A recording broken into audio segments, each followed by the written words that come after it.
ठीक है। अथ चतुर्दशो अध्याय, चौथा अध्याय। देखिए यहाँ पे क्या बोलना चाह रहे हैं इस पूरे चैप्टर में, एक श्लोक जो इम्पोर्टेंट को लगा, उन्होंने क्या बताया कि व्यक्ति को चाहिए कि उनको ऐसे धर्म का कंप्लीट त्याग कर देना चाहिए जो जिसमें दया और ममता नहीं है, मतलब ऐसा धर्म जो बहुत कठोर है, जिसमें ममता और दया नाम की कोई चीज नहीं है। ऐसी विद्या, मतलब इस प्रकार विद्या से हीन तथा सदा क्रोध करने वाले मनुष्य, यहाँ पे स्त्री है, हम लोग अब स्त्री स्त्री को हटा देंगे, मनुष्य का त्याग कर देना चाहिए। तथा ऐसे बंधु बांधवों का ऐसे बंधु बांधव जिसमें प्रेम का अभाव, मतलब ऐसे रिलेटिव्स जो मतलब बिल्कुल प्रेम ही नहीं करते आपसे, बस वो दिखावे के लिए, उनका भी त्याग देना चाहिए, उनसे दूर रहना चाहिए, क्योंकि त्याग नहीं सकते क्योंकि रिलेटिव्स है, तो उनसे दूर रहना ही ठीक है।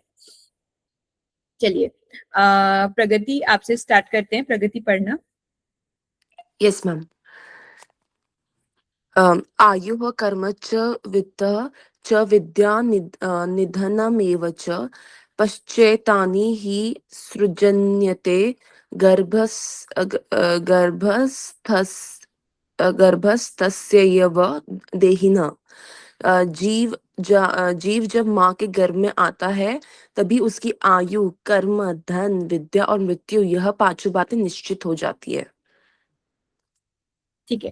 तो देखिए मतलब क्या क्या चीजें, मतलब जैसे ही बच्चा गर्भ में आता है तो डिसाइड रहती है, पहला क्या कि उसकी आयु, कि वो कितने साल जिएगा, फिर उसके बाद उसका कर्म, कि वो कैसा कर्म करेगा। कर्म तो आपके गर्भ संस्कार से, मतलब आप मतलब अपने प्रेगनेंसी में क्या काम कर रहे हैं उससे पता चलेगा। धन, कितना पैसा कमाएगा। विद्या, कैसी विद्या अर्जन करेगा। तथा मृत्यु कब होगी।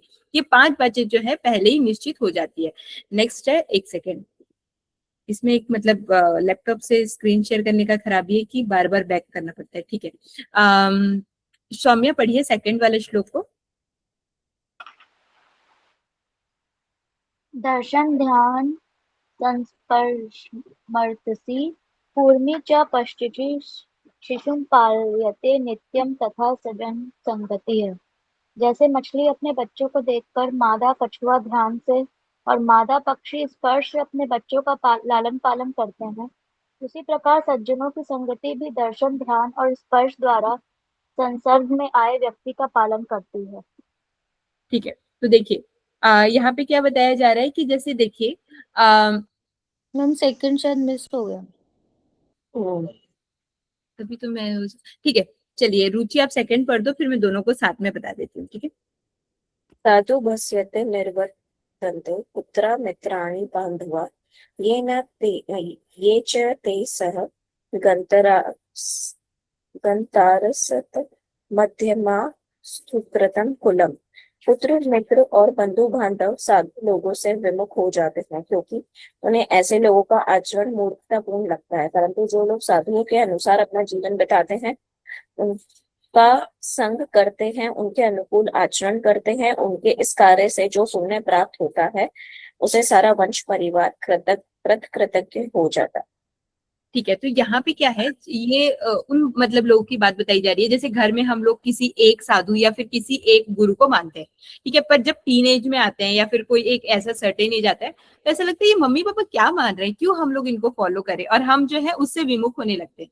तो उसको विमुख होने से क्या होता है, हम जो है अपने हिसाब से मतलब जीवन, मतलब कोई मनमाना जीवन बिताने लगते हैं। पर यहाँ पे क्या बताया जा रहा है कि जो इंसान जो है मतलब साधु ही, मतलब ऐसा नहीं कि कोई संत पाखंडी संत ही होता है, मतलब किसी गुरु या फिर किसी के अकॉर्डिंग मतलब अपना जीवन बताता है, तो उसका आचरण जो है पुण्य को प्राप्त होता है और सारा वंश जो है कृतकृत होता है। तो यहाँ पे क्या है, मनुष्य की पहचान उसकी संगति से होती है, अच्छे लोगों के साथ रहना, विचार करना, व्यवहार से उसका जीवन ऊंचा होता है। अब देखिए नेक्स्ट वाला क्या है, दर्शने वाला था ना। जैसे कि देखिए मछली जो है ना, मछली के तो हाथ पैर नहीं होते, बस उसका वो पीस होता है। तो मछली जो है अपने बच्चे को कैसे पालती है, देख देख कर पालती है। कछुआ कैसे पालता है, उसके हाथ और वो रहता है, तो वो मतलब ध्यान कर देखभाल कर पाते हैं। मादा पक्षी जो है अपने बच्चे को स्पर्श करके पालन पोषण करता है। वैसे ही सज्जन पुरुष, मतलब जो गुरु है, इनकी संगति के लिए उनको आपको स्पर्श करने की जरूरत, उनके सिर्फ वहां पे उपस्थित रहने से ही वो आपका लालन पालन कर सकते हैं। अगर पता नहीं ये चीज आपने कभी फील की है कि नहीं, पर मैं मतलब जहां से पढ़ी हूँ वहां पे अब वो मतलब जो गुरु थे वहां के, वो जब ऐसे पास होते थे ना तो हमें ऑरा फील होता था कि वाओ कितनी शांति फील हो रही है। मतलब किसी का ऑरा कभी आप लोगों ने फील किया, किसी भी एक गुरु का, मतलब उनके पैर टच करना या फिर ऐसे करना, तो सच में जो शांति है वो फील होती है। वैसे ही इसमें बताया जा रहा है कि बस उनके वहां रहने से ही आपका लालन पालन होना शुरू हो जाता है। भानु नेक्स्ट वाला पढ़िएगा, यावत वाला। मैं 1 मिनट ऊपर करती हूँ। यावत् स्वस्थो अयं देहो यावन् मृत्युश्च दूरतः तावदामहितं कुर्यात् प्राणान्ते किं करिष्यति। जब तक यह शरीर स्वस्थ तथा निरोग है और जब तक मृत्यु नहीं आती, तब तक एक व्यक्ति को अपने कल्याण के लिए धर्म युक्त आचरण अर्थात पुण्य कर्म करने चाहिए, क्योंकि करने कराने का संबंध तो जीवन के साथ ही है। जब मृत्यु हो जाएगी उस समय वह कुछ भी करने से में असमर्थ हो जाएगा, अर्थात कुछ भी नहीं कर सकेगा। ठीक है, तो यहाँ पे मतलब देखिए इनका बहुत अच्छा सिंपल सा लॉजिक है, इनके तरीके से नहीं समझाते। मतलब यहाँ पे है कि जब तक आपका शरीर अच्छा है ना, तब तक जो जो अच्छी चीजें आपको करनी है वो कर लीजिए। मतलब धर्मयुक्त काम भी कर लीजिए, आपको जीवन जीना है वो जी लीजिए। अभी हम लोग क्या करते हैं इस टाइम पे, जब हमारा शरीर अच्छा रहता है तो हम लोग जो है पैसे बहुत कमाने के इसमें रहते हैं कि ये कर ले वो कर ले। मतलब क्योंकि हमारे पास बहुत एनर्जी है तो हम लोग अर्निंग वाले में सोचते हैं, और फिर सोचते हैं रिटायर हो जाएंगे या बूढ़े हो जाएंगे तब घूमने जाएंगे। जब पूरे शरीर की एनर्जी खत्म हो जाएगी, खुद कुछ बचे ही नहीं रहेगा, तब करने का क्या मतलब। ये सब करने और कराने का जो मजा है जब शरीर में ताकत हो तभी है, यही चीज इसमें बताया जा रहा है। ठीक है, हंसा ने पढ़ा है क्या? नहीं पढ़ा है ना, इसको पढ़ना, कामधेनु वाला। कामधेनु गुणा विद्या हकाले फलदायिनी प्रवासे मृत्यु सदृशी विद्या गुप्तम धनम स्मृतम। विद्या में कामधेनु के गुण होते हैं, उससे असमय में ही फलों की प्राप्ति होती है। विदेश में विद्या ही माता के समान रक्षा और कल्याण करती है, इसलिए विद्या को गुप्त धन कहा गया है। ठीक है, तो किसी भी चीज का नॉलेज, मतलब पहले यहाँ पे क्या है, विद्या में कामधेनु के गुण है। कामधेनु किसको बोला गया? ऐसी गाय जिससे आप कुछ भी मांगो वो देती है। क्यों? क्योंकि उसे असमय फल की प्राप्ति होती है। मतलब आप कोई भी चीज कभी सीखते हैं ना तो वो अकारा नहीं जाती। मतलब कभी भी वो अकारा नहीं जाएगी। कोई चीज आप सीख रहे हैं, आप सोचेंगे कि इसको सीख के क्या फायदा होगा, पर वो कभी ना कभी आपको काम देगी। जैसे कि विदेश में अभी, मतलब हम लोग सोचेंगे, अब मैं हूं, मेरा कभी विदेश जाने का कोई सपना नहीं है, ठीक है, तो मैं फ्रेंच सीख के मेरा क्या फायदा होगा। पर क्या पता कभी पहुंच गया गलती से वहां पे तो फायदा आ गया। वैसे ही मतलब कोई भी चीज, मतलब कहीं सीखने से मतलब उसकी फायदा होती है। और यहाँ पे तो ये भी बताया गया है कि विदेश में विद्या जो है माता के समान रक्षा करती है, क्योंकि वो लैंग्वेज ही है जिससे हम लोगों से बात कर सकते हैं, इंटरेक्ट कर सकते हैं और कल्याण करती है। इसलिए विद्या जो है गुप्त धन कहा गया है। ठीक है, तो इसलिए कभी भी कोई चीज सीखते हैं, चाहे कोई भी चीज हो, उसको सीखने से पहले ये मत सोचिएगा कि मेरे क्या फायदा आएगी या मेरे क्या काम आएगी। जैसे अभी स्विमिंग सीखने ही अगर आप लोग चले गए तो स्विमिंग सीख के क्या फायदा होगा? क्या पता हम कोई कभी नदी में जा रहे हैं और हमारा वो बोट पलट गया तो काम आएगा ना। इसलिए मतलब विद्या जो है गुप्त धन की तरह है। ठीक है, अब जिन्होंने नहीं पढ़ा है एक बार थोड़ा हैंड रेस कर देंगे। हिनायत ने भी नहीं पढ़ा है शायद, हिनायत पढ़ो।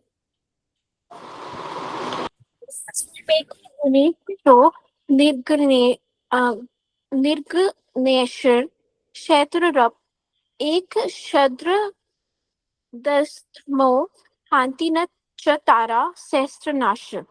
सैकड़ों गुप्त रहित और मूर्ख पुत्रों के बजाय एक गुणवान और विद्वान पुत्र का होना अच्छा है, क्योंकि हजारों तारों की उपेक्षा एक चंद्रमा से ही रात्रि प्रकाशित होती है। तो देखिए यहाँ पे जो है ना, चाणक्य जी मतलब 2 दिन से यही बात बार बार समझाना चाह रहे हैं आपको कि 1000 होने से अच्छा एक ही होना चाहिए।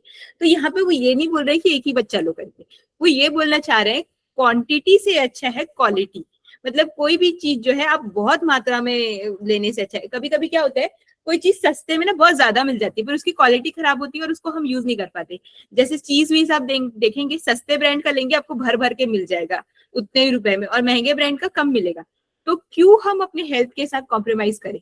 कम ही खा लो पर अच्छा खा लो। यही चीज इसमें बताई जा रही है कि मतलब वो पुत्र और चंद्रमा का एग्जाम्पल दिया कि 1000 तारों में भी चांद ये रहता है, पर जो मेन है क्वालिटी और क्वांटिटी के ऊपर बताया जा रहा है। ठीक है, प्रेरणा पढ़िए ये मूर्ख वाला। मूर्खश्चिरायुर्जातोऽपि तस्मात् जजात मृतो वरः वृथा स चालपदुखाय याव जीवम जडो दहेत। दीर्घ आयु वाले मूर्ख पुत्र की अपेक्षा पैदा होते ही मर जाने वाला पुत्र अधिक श्रेष्ठ होता है, क्योंकि पैदा होते ही मर जाने वाला पुत्र थोड़े समय के लिए ही दुख का कारण होता है, जबकि लंबी आयु वाला मूर्ख पुत्र मृत्यु पर्यंत दुख देता रहता है। ठीक है, तो यहाँ पे थोड़ा सा अभी आप लोग को ये बात कॉम्प्लीमेंट्री लगेगी, पर मतलब ये बताना चाह रहे हैं कि कोई गलत मतलब जैसे कि कभी कभी ऐसा होता है ना कि मतलब ऐसे टाइप के बच्चे पैदा हो जाते हैं जो मतलब शरीर से अपाहिज हो या मूर्ख हो, ठीक है। तो अगर वो जन्म के समय उनकी मृत्यु हो जाती है तो थोड़े समय के लिए दुख होता है, ठीक है। पर वो पुत्र जो है, यहाँ पे मूर्ख की बात कही गई है पर मैं उसके साथ भी रिलेट कर रही हूँ, पर वो अगर जीवन पर्यंत हमारे साथ रहते हैं तो वो जो है मतलब हमेशा दुख देते रहते हैं। अब जैसे देखिए, उन लोगों की बात को हटा दीजिए, दिव्यांग लोग को, इसमें मूर्ख को ही देखिए। मूर्ख बच्चा जो है नशे की आदत में पड़ जाएगा, गलत गलत डिसीजन लेगा और मतलब घर को जो है पूरा ये कर देता है। जैसे हमारे क्लास में मतलब 10 लोग हैं और सिर्फ 7 लोग हुए हैं, तो और किसी ने अभी तक नहीं पढ़ा है, वो एक बार हैंड रेस या अपना नाम बता दे, क्योंकि पता नहीं चल रहा है मुझे। 2 तो मैं ही होंगी, पर फिर भी सबने पढ़ लिया है। No, mine is pending. हाँ, But I'm रचना not. पढ़िए। 1 second, hold on, sorry. Kugram, 1 second. Kugram Vasah Kulhin Seva Kubhojanam क्रोधमुखी च भार्य पुत्रश्च मूर्खो विधवा च कन्या विनाग्निना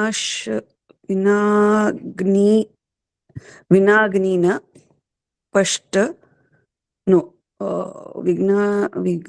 विनाग्निना षट् प्रदहनित कायम् अशिक्षता तथा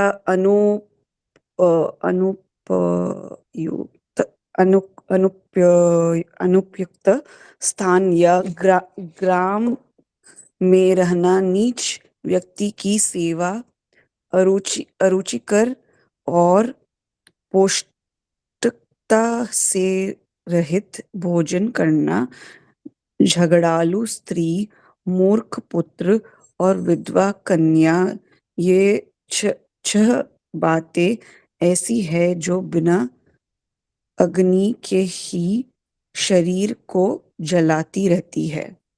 ठीक है, तो यहाँ पे क्या बताया गया है? 6 चीजें जो मनुष्य को मतलब शरीर के अंदर से दुख देती रहती है। कौन से है? बुरी जगह पे रहना, मतलब बुरे गांव पे रहना, ऐसे टॉक्सिक वातावरण में रहना जहाँ पे आपको कुछ मजा ही नहीं आ रहा है। फिर नीच व्यक्ति की सेवा करना, मतलब आप उनके अंडर पे हैं जो बहुत बुरे हैं। फिर खराब भोजन करना, मतलब अरुचिकर भोजन करना जो आपको पसंद ही नहीं आ रहा है, या फिर जंक फूड डेली खाना। क्रोधी पत्नी या फिर क्रोधी पति, ठीक है। मतलब यहाँ पे आप ऐसा समझ सकते हैं कि अजीब सा लाइफ पार्टनर, मतलब अब मेरे को वो उसका वर्ड नहीं सूझ रहा है, तो मतलब ऐसा लाइफ पार्टनर जो बहुत टॉक्सिक है, ठीक है। फिर उसके बाद है मूर्ख पुत्र या पुत्री और विधवा कन्या। विधवा कन्या क्यों बोला गया है? क्योंकि पहले जमाने में क्या होता था कि दूसरी शादी करते नहीं थे, तो छोटी सी उम्र में बच्ची की शादी कर देते थे और फिर वो पूरे जीवन भर अकेले रहती थी, इसलिए विधवा कन्या बोला गया। तो यहाँ पे क्या बोल रहे हैं कि ऐसी परिस्थिति की बात कर रहे हैं जो मनुष्य को भीतर से दुखी कर देती है। अब इसका एक एग्जाम्पल समझेंगे। अगर कोई व्यक्ति जो है टॉक्सिक एटमॉस्फियर वाले ऑफिस में काम कर रहा है, वो बहुत अच्छा इंसान है, पर अगर वो टॉक्सिक एटमॉस्फेयर में काम कर रहा है तो धीरे धीरे जो है वो खुद ही स्ट्रेसफुल होने लगेगा, क्योंकि वहां के एनवायरमेंट ही उनको बार बार नीचे गिराने की कोशिश कर रहे हैं। अगर सब ने एक एक बार पढ़ लिया है तो प्रगति आप फिर से पढ़ना शुरू करो, मतलब स्टार्टिंग से जैसा है। Yes ma'am. की तया क्रियते धन्वा या न दोग्रधी न गर्भिणी कोर्थ पुत्रेण जातेन यो न विद्वान भक्तिमाना। जिस तरह दूध न देने वाली और गर्भ न धारण करने वाली गाय से कोई लाभ नहीं, उस प्रकार यदि पुत्र भी विद्वान और माता पिता की सेवा करने वाला न हो तो उससे किसी प्रकार का लाभ नहीं हो सकता। ठीक है, तो देखिए यहाँ पे क्या बताया जा रहा है कि मतलब ऐसे यहाँ पे बच्चे का एग्जाम्पल देके पहले तो ये बताया गया है कि ऐसे लोग मतलब ऐसे गाय नहीं रखते या फिर ऐसे ये नहीं रखते जो दूध नहीं देती है, गर्भों को नहीं धारण कर सकती। वैसे ही ऐसे पुत्र को रखने का क्या फायदा जो अपने मतलब माता पिता की सेवा ही ना करे, मतलब उनको किसी प्रकार का मतलब खुशी ना दे कि मतलब बच्चा तो हो गया पर वो मतलब एकदम अजीब, मतलब माता पिता को एकदम दुखी दुख दे रहा है, ऐसे पुत्र होने का भी कोई फायदा नहीं। ठीक है, शायद सेकंड कौन था, प्रगति के बाद किसने पढ़ा था, रुचि की, रुचि पढ़ दीजिए। संसार तावदधाना त्रयो विश्वान्ति हिते अपत्य च कलत च संता संगति रेप च। इस संसार में दुखी लोगों को 3 बातों से ही शांति प्राप्त हो सकती है: अच्छी संतान, पतिव्रता स्त्री और सज्जनों का साथ।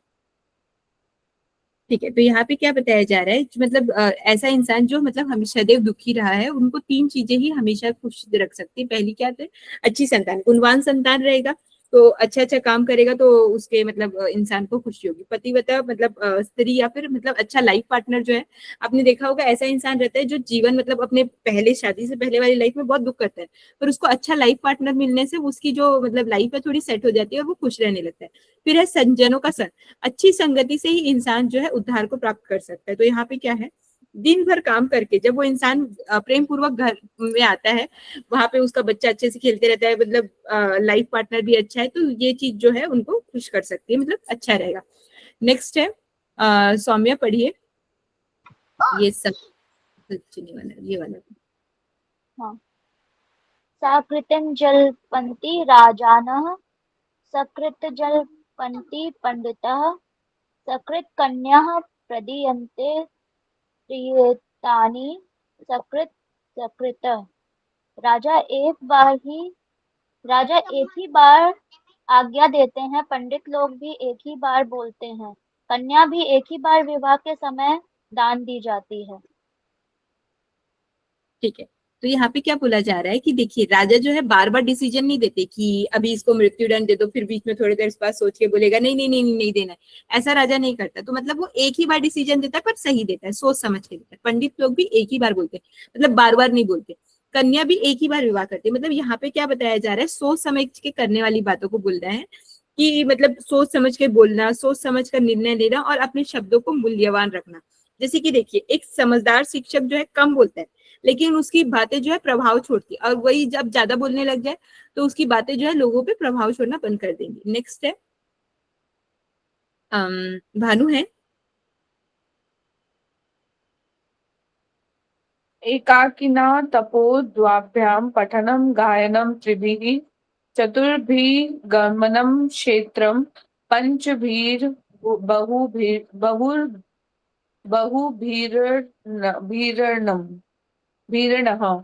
तब तथा किसी प्रकार की साधना का कार्य एक अकेले व्यक्ति ही अच्छा करता है। यदि 2 छात्र मिलकर पढ़े तो अध्ययन अच्छा होता है, और गाने के लिए यदि 3 व्यक्ति मिलकर अभ्यास करते हैं तो अच्छा रहता है। इसी प्रकार यदि यात्रा आदि पर जाना हो तो कम से कम 4 व्यक्ति को जाना चाहिए।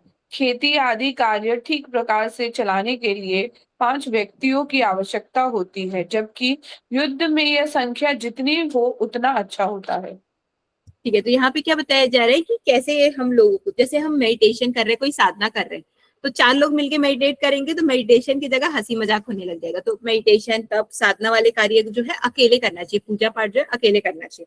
मतलब ऐसा नहीं बोल रहे हैं कि आप सत्यनारायण की कथा है और अकेले कर लो, मतलब जो साधना आप कर रहे हो वो अकेले करना ज्यादा श्रेष्ठ है। यदि 2 छात्र मिलके पढ़ते हैं, मतलब 2 लोग मिलके पढ़ेंगे तो ग्रुप स्टडी अच्छी होगी। फिर उसके बाद क्या बोल रहा है, गाना अगर गा रहे हैं तो मतलब मिलके गा रहे हैं, 3 लोग गा रहे हैं तो सबके स्वर मिलके अच्छा भी होगा, पर इसमें कभी कभी स्वर थोड़ा अजीब भी हो जाता है 3 लोग मिलके गाते हैं तो। फिर उसके बाद है कहीं जा रहे हो तो 4-5 लोग मिलके जाओ, और युद्ध कर रहे हो तो जितने ज्यादा लोग होके मिलके जा सकते हो उतने लोग मिलके जाना चाहिए। ठीक है, भानु के बाद किसने पढ़ा था, ऐसा किसी को याद नहीं है। ठीक है, तो सौम्या सौम्या का हो गया, भानु का हो गया, रुचि का हो अच्छा। गया, किसने मैं पढ़ा था। मैंने मैम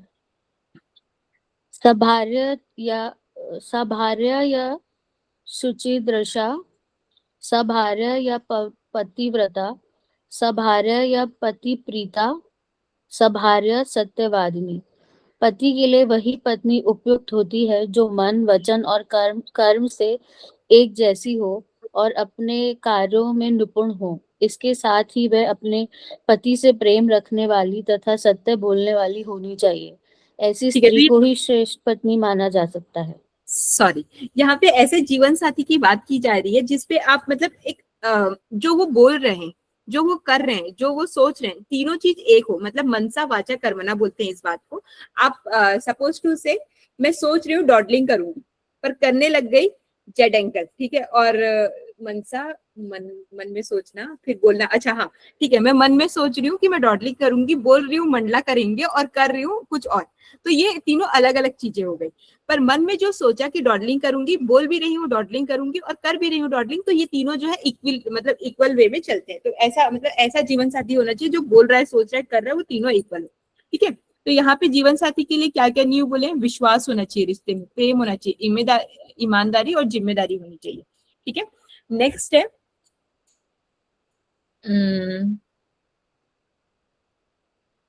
हिनायत। अपुत्र से गृहे शून्य दिशे, शून्य सुख वा बंधवा, मुठ से हृदय, शून्य सर्व शून्य दरिद्रता। जिस घर में बेटा नहीं होता वह घर शून्य माना जाता है। जिसके कोई बंधु बांधव नहीं होते उसके लिए सारी दिशाएं, सारा संसार ही शून्य होता है। मूर्ख व्यक्ति का हृदय शून्य होता है और दरिद्र व्यक्ति के लिए तो सभी कुछ शून्य है।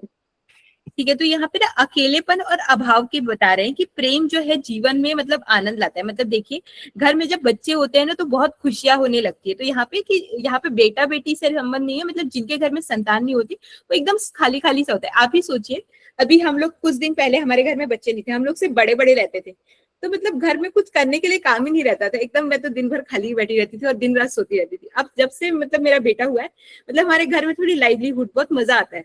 तो ऐसे जिनके घर में मतलब संतान नहीं है वो जो है मतलब उनका घर भी खाली खाली है, यहाँ पे शून्य है, ऐसे बताया। जिनका कोई बंधु बांधव नहीं होता, मतलब जिनके कोई रिलेटिव नहीं होते, उनको सारी दिशा से संसार जो है शून्य लगता है कि इनके पास जाए। यहाँ पे बंधु बांधव में आप फ्रेंड्स भी समझ सकते हैं कि मतलब आप कहीं पे चले गए, कोई फ्रेंड नहीं है तो एकदम सूना सूना ऐसा वाला। ठीक है, मूर्ख व्यक्ति का हृदय शून्य है क्योंकि वो कुछ सोचता ही नहीं है। फिर उसके बाद दरिद्र व्यक्ति के लिए तो सब कुछ शून्य है क्योंकि वो गरीब इंसान जो है कुछ मतलब कर नहीं पा रहा है, तो फिर उसके लिए सब कुछ शून्य है। तो यहाँ पे क्या बताया जा रहा है कि गरीब, देखिए हर इंसान का कैसे शून्य बोला है। परिवार का प्रेम है, जीवन में आनंद लाता है। अच्छे संबंध मनुष्य को सहारा देते हैं। ज्ञान के बिना मन खाली हो जाता है। और गरीब व्यक्ति के लिए आत्मविश्वास और अवसर जो है सीमित हो जाते हैं। मतलब वो करना तो चाहता है कुछ, पर उसके मनी के इसके वजह से वो कर नहीं पा रहा, ऐसा टाइप का। ठीक है, आप लोग भारती मैम, ये वाला पैराग्राफ थोड़ा वापस एक्सप्लेन कर देंगे आप, बिकॉज थोड़ा समझने में दिक्कत हो रही है। कौन सा? ये अभी जो पढ़ा वो शून्य वाला? यस। ठीक है, देखिए मैं इसको ना इसका एग्जाम्पल के समान समझाती हूँ। एक इंसान है, बहुत धन है उसके पास, ठीक है, बहुत ज्यादा ही पैसा है, पर उसके घर में कोई नहीं है। तो क्या वो धन को लेके क्या करेगा? मतलब अकेले बैठे रहेगा? मतलब उसका घर सूना है, ये बताना चाह रहा है कि मतलब बहुत धन होने से भी वो भीतर से दुखी और अकेला है। फिर उसके बाद है सच्चे मित्र जो कठिन समय में साथ आते हैं। मतलब कोई इंसान है जिसका कोई मतलब कहीं रहता है, उसका कोई मित्र नहीं, कोई बंधु बांधव नहीं है, बर्थडे है उसका सपोज से, अकेले सेलिब्रेट कर रहा है, मतलब जो मतलब जैसे सहारा चाहिए वैसा कुछ नहीं है। फिर मूर्ख व्यक्ति, मतलब जिस चीज को मतलब कोई चीज समझ नहीं आती, मतलब कुछ भी गलत डिसीजन लेता है, वो सही निर्णय नहीं ले पाता, उसका हृदय शून्य है, मतलब उसके मन में कुछ नहीं है, ऐसा टाइप का। और जो दरिद्र इंसान है उसके लिए सब कुछ शून्य है। क्यों? क्योंकि मतलब उसके पास उसके करने का तो उसका बहुत मन है, पर सपोज टू से पायलट बनना चाह रहा है, उसके लिए इतना पैसा देना पड़ेगा, तो वो नहीं कर पा रहा है। ये चीज उसमें बताई जा रही है, मतलब अवसर सीमित हो जाता है कि कम पैसे में वो क्या कर सके, ये इसमें बताया जा रहा है। Clear clear, thank you. हाँ ठीक है, रचना आप ही पढ़ दो इसको। एक सेकंड, सॉरी।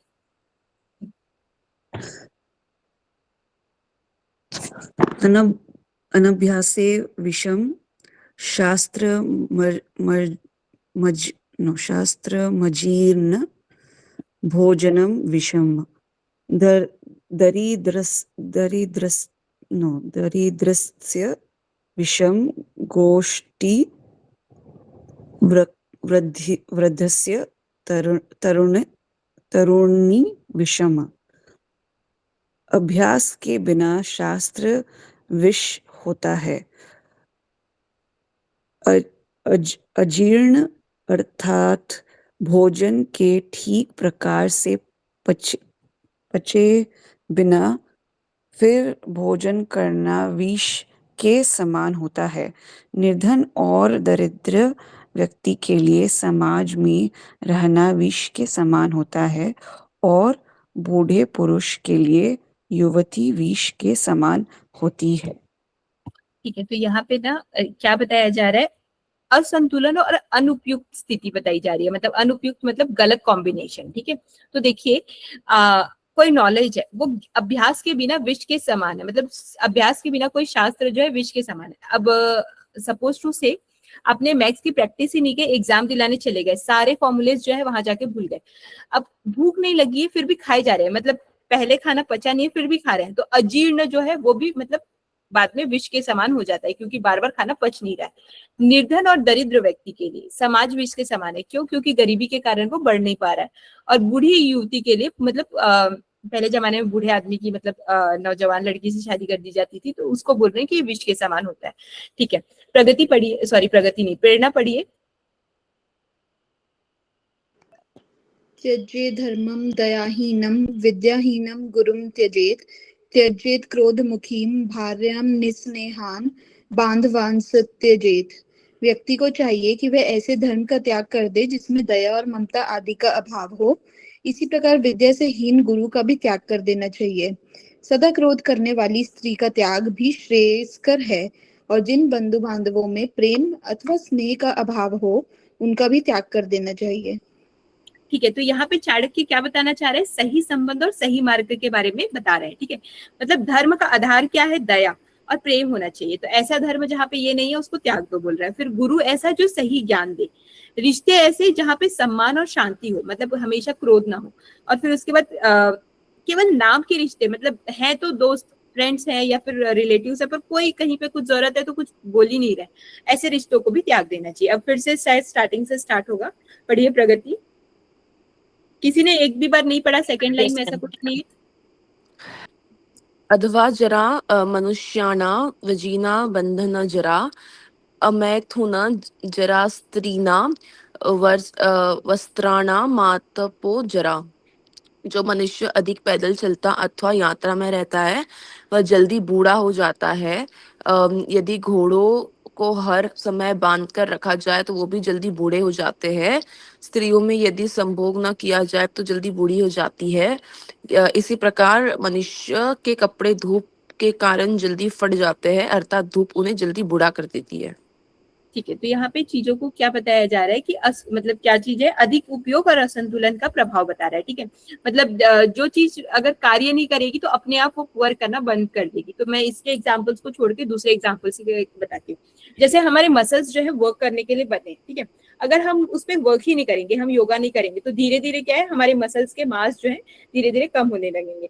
फिर उसके बाद है हमारा ब्रेन जो है वर्क करने के लिए बना है, पर हम एआई के थ्रू ज्यादा मतलब एआई का ही काम करवाएंगे तो हमारा एक टाइम के बाद क्या होगा, ब्रेन जो है काम करना बंद कर देगा।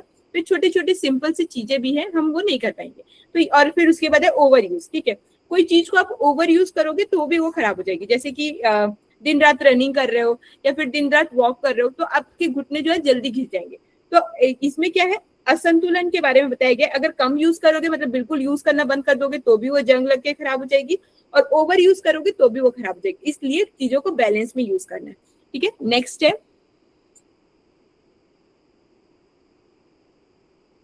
रुचि।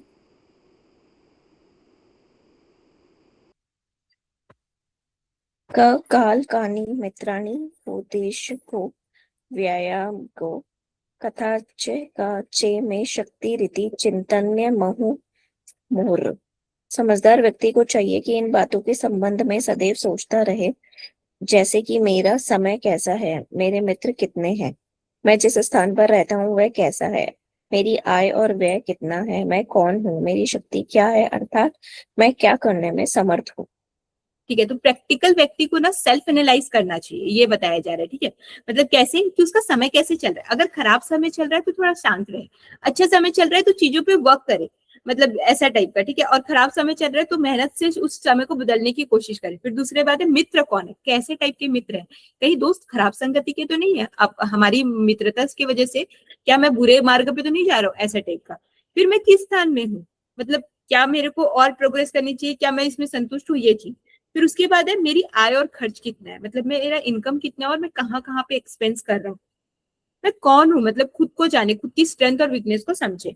ठीक है, नेक्स्ट है भानु पढ़िए।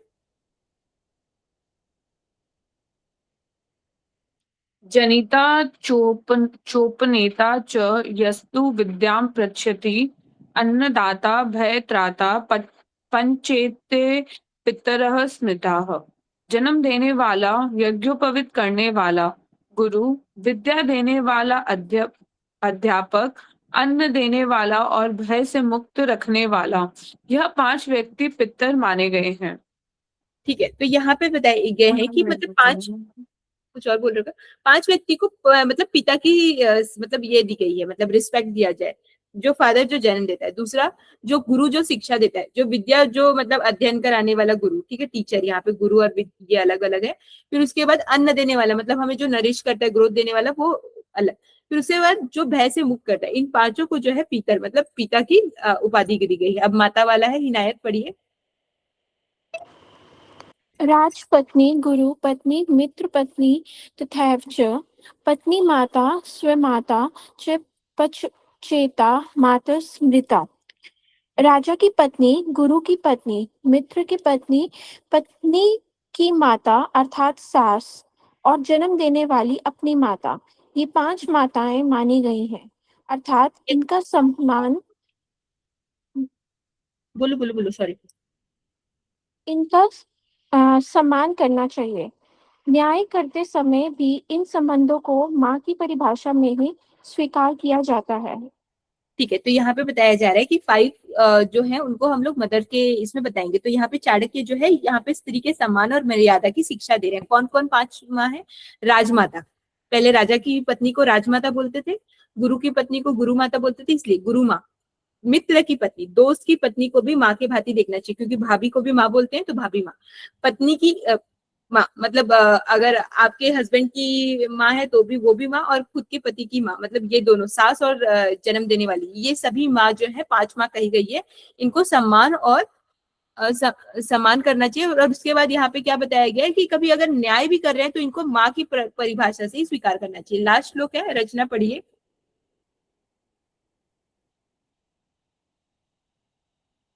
प्रेरणा आप पढ़ लीजिए, जल्दी जल्दी हो जाएगा फिर। अग्निर्देवो द्विजातीनां मुनीनां हृदि देवतं प्रतिमा स्वप्नबुद्धिनां सर्वत्र समदर्शिनः। ब्राह्मण, क्षत्रिय और वैश्य को द्विजाति कहा गया है। इनका देवता यज्ञ है। मुनियों का देवता उनके हृदय में निवास करता है। मंदबुद्धि वालों के लिए मूर्ति ही देवता होती है।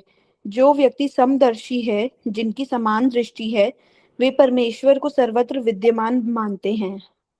ठीक है, तो यहाँ पे क्या बताया गया है कि हर इंसान के पूजा करने का तरीका अलग है।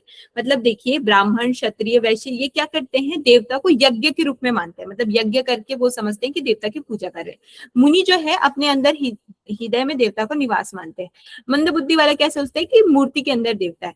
और तथा जो समदर्शी है वो ये समझता है कि हर जगह देवता है। तो मतलब यहाँ पे क्या आपको बताया जा रहा है कि ईश्वर को पाने का कई मार्ग हो सकते हैं।